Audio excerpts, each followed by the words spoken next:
Hola, soy Ernesto y estás escuchando Adultos, pero no mucho.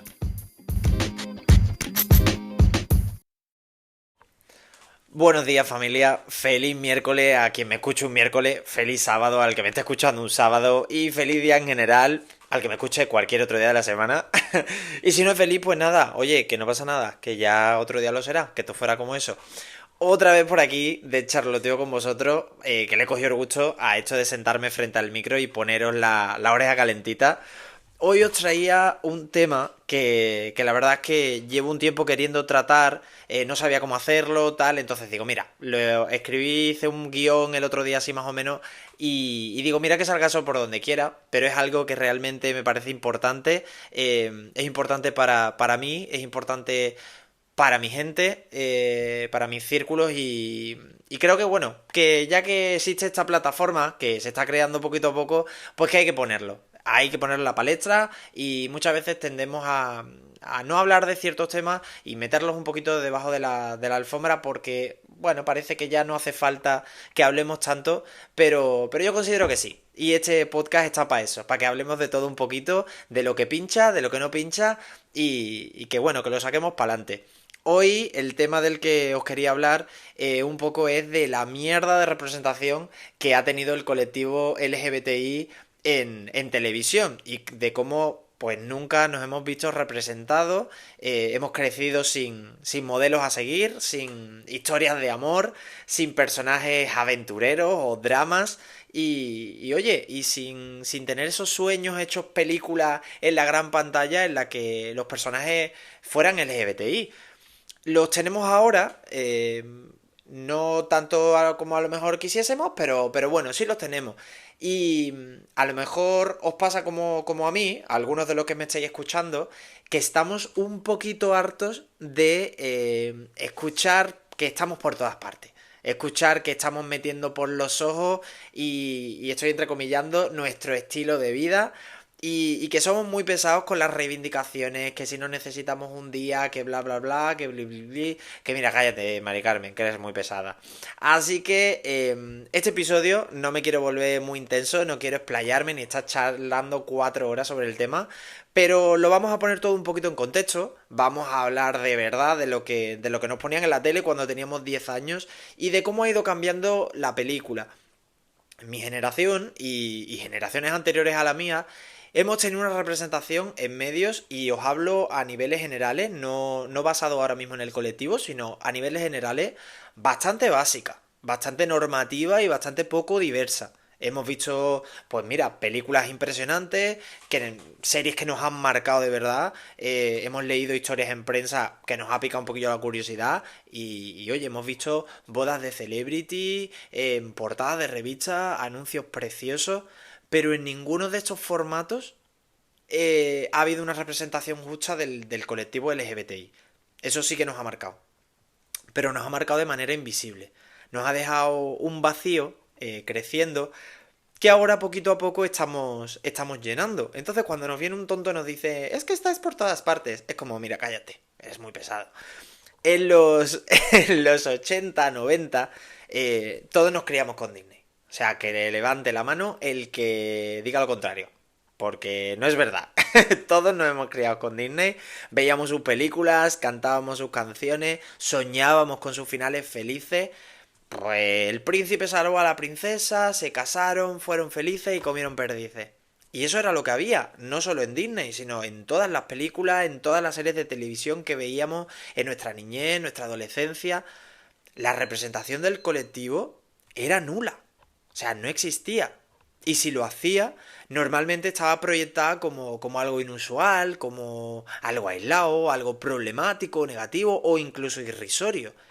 Existe algo denominado como queer coding que se ha usado a lo largo de la historia en el mundo cinematográfico y que en resumidas cuentas se refiere a pues al uso de ciertos rasgos, ciertas actitudes o algunos comportamientos que de manera no explícita llevan a pensar que un personaje pueda pertenecer al colectivo. Y en su mayoría están asociados a clichés y estereotipos concretos. Ya que hablaba antes de Disney, es algo que podemos ver muy marcado en los villanos Disney. En los 80, en los 90, Un estereotipo muy destacado que definía si un personaje masculino era parte del colectivo o no, era por ejemplo que tuviese pluma. A día de hoy sabemos que el hecho de ser más o menos expresivo en la forma de hablar, de gesticular, no tiene nada que ver con las preferencias sexuales ni con la identidad de una persona. Y si no lo sabes, pues mira, mándame un mensajillo a Instagram que lo charlamos y te cuento. Pues bien, en esta época, eso de tener pluma significaba que el personaje era queer. Y en películas Disney, pues los personajes más dramáticos siempre eran los villanos. Tenemos a Scar, del Rey León, tenemos a Jafar, de Aladdin, al Capitán Garfio, de Peter Pan, al Gobernador Radcliffe, de Pocahontas. Y como ellos, había millones de personajes. También otro estereotipo muy usado en el queer coding eran pues indumentarias, estéticas, maquillajes, sin ir más lejos. Úrsula, en La Sirenita, más ostentosa que esa persona, no la había. Y es que nos encanta Úrsula. Pues Úrsula estaba basada en una drag queen, en Divine, pues era la mala. En los personajes femeninos, en este tipo de películas, pues se les acababa desterrando.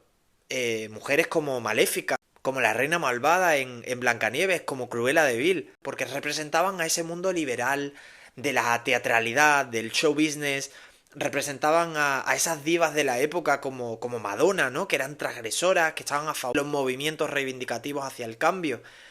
Esta era la representación que había. Lo que era parte del colectivo era proyectado como lo enemigo, a lo que había que tener cierto rechazo o incluso miedo. A lo largo de los años, la representación, pues es verdad que comenzó a ser un poco más explícita, pero no se alejaba de los estereotipos, que convertían a personajes pues en débiles, en irrisorios o en problemáticos. Yo recuerdo, y a lo mejor vosotros también, recuerdo que habían personajes, que habían presentadores o personalidades en programas de prime time con una forma de expresarse que siempre los llevaban a ser causa de risas o de comentarios. Si tú lo veías desde casa, pues a lo mejor te podías sentir identificado, te podías sentir representado porque puede que tú también te expresases de esa manera. Pero siempre te acababa generando cierto rechazo porque sabías que todo el mundo se reía de esos personajes. Y tú no querías que nadie se riese de ti. Cuando emitían series en las que algún personaje era gay, en su gran mayoría acababan siendo relacionados con enfermedades como VIH, SIDA e incluso acababan muriendo. O sea, proyectábamos una imagen muy negativa y aterradora de lo que era ser parte del colectivo. También existían otros personajes que eran más aventureros, eran más valientes o incluso eran héroes, ¿no? Que en algún momento pues se acercaban un poquito al colectivo. Como por ejemplo Xena, la princesa guerrera. O sea, por favor, decidme que no es la mejor serie de los 90. Y si no la habéis visto, por favor, deberíais coger ahora mismo el ordenador y buscarla. Porque de verdad es una gran serie que nos marcó la infancia. Pues Xena tenía una relación con la otra personaje protagonista, que era Gabriel, pero nunca terminan juntas. Siempre los guionistas y tal, siempre se acababa incluyendo a un personaje masculino como real interés de Xena.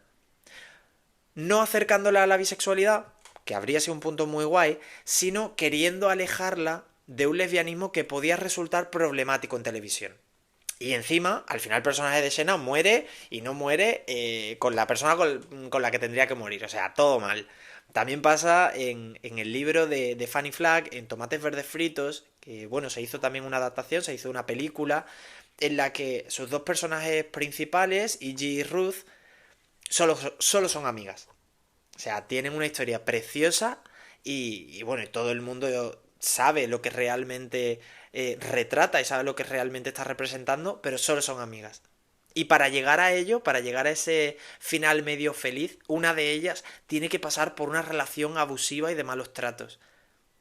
Y nunca, abiertamente, se presenta a las dos chicas como pareja, sino simplemente amigas.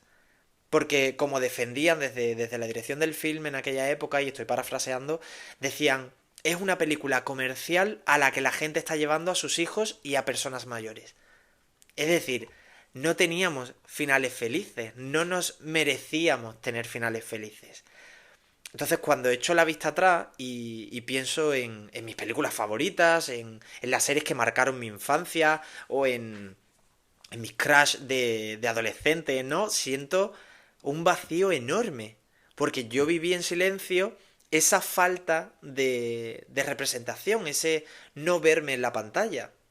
Yo no podía soñar con finales felices en primera persona porque no los tenía, porque no había personas como yo teniendo finales felices.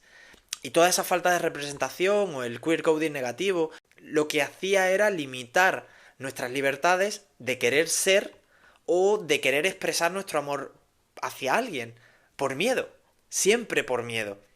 Porque lo único que podía darnos cierta esperanza era ver que podía ser posible ser felices y comer perdices. Pero nosotros nunca fuimos felices ni comimos perdices. Por muy triste que pueda parecer, esa era la realidad en aquella época. Ahora, 30, 40 años después, estamos llenando las pantallas de los cines.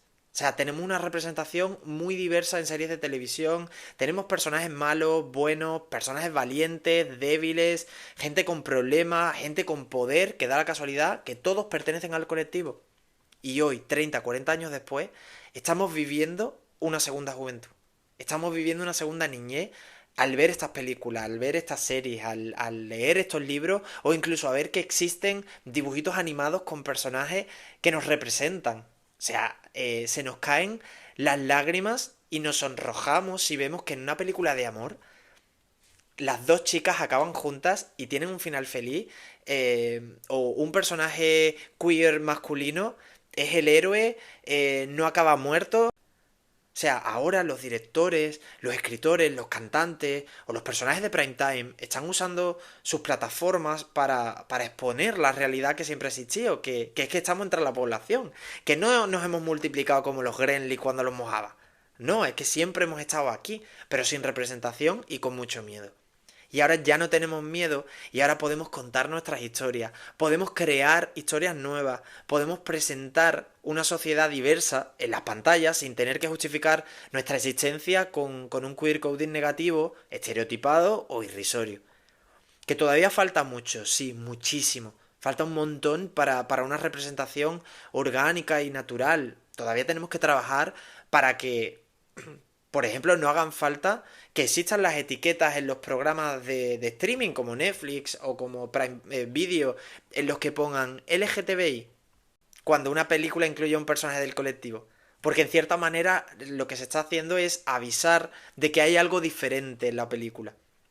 Tenemos que evolucionar, seguir evolucionando para que salga de manera natural, no sé, la narración de sinopsis de películas que no digan, en un pueblo de Carolina del Norte, un hombre gay vuelve a casa por Navidad. Es importante que sigamos reivindicando que existimos y creemos arte visual en el que aparezcamos viviendo vidas normales y que poco a poco vayamos curando pues esa imagen que se ha dañado a lo largo de los años. Por eso ahora también ha existido esta corriente de alabar personajes de villanos Disney o darle un final feliz y hacer ver que no eran tan malos. Porque en cierto modo lo que queremos es desvincular lo malo de lo perteneciente al colectivo. Cada uno ha tenido su experiencia y sus vivencias en los 80, en los 90. Hay personas que han notado más que otras esta falta de representación positiva. Hay quienes lo han sufrido y quienes consideran que fue algo bastante importante no verse representado en TV. Y por otro lado hay personas que dicen, oye, pues tampoco fue para tanto. Pero aún así creo que es algo muy importante de lo que tenemos que hablar porque como millennial a muchos de mis amigos, a gran parte de mi familia y a mí es algo que nos marcó y que consideramos algo crucial en nuestras vidas.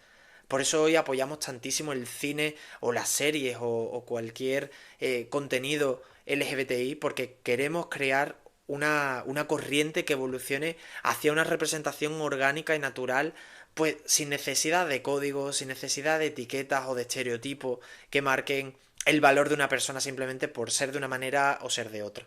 Durante los 80, los 90, la representación era o nula o negativa.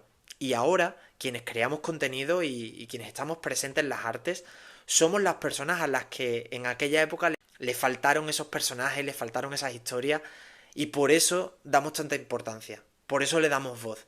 No es que de repente se haya propagado, que de repente se esté extendiendo una corriente LGBTI por el mundo, es que ahora tenemos una cabida que antes no teníamos y la estamos aprovechando. Y si te has quedado hasta aquí, si has escuchado todo el episodio completo y pues no te planteabas esto porque a lo mejor no lo considerabas un problema, y has escuchado y te das cuenta de que, bueno, un poquillo sí que era. Pues te agradezco el tiempo, te agradezco enormemente, seas parte o no del colectivo, pero te lo agradezco enormemente que des cabida a temas como estos y que apoyes este tipo de contenido. Me encantaría saber qué opinas, me encantaría saber cómo lo viviste tú, qué series o películas pues, te marcaron a ti de adolescente y cómo vives la representación que tenemos ahora, hoy en día, en las pantallas. Ya sabes que me puedes encontrar por redes. Abajo siempre en la descripción dejo el handle de Instagram, de TikTok, o incluso me puedes mandar un email, que por ahí te puedes explayar. También te lo dejo por abajo. Así que nos vemos la semana que viene con más contenido, con más temas de los que charlotear, de estos que nos gustan. Gracias como siempre por el cafelito, pero sobre todo gracias por acompañarme otro miércoles más. Así que nada, nos vemos gente.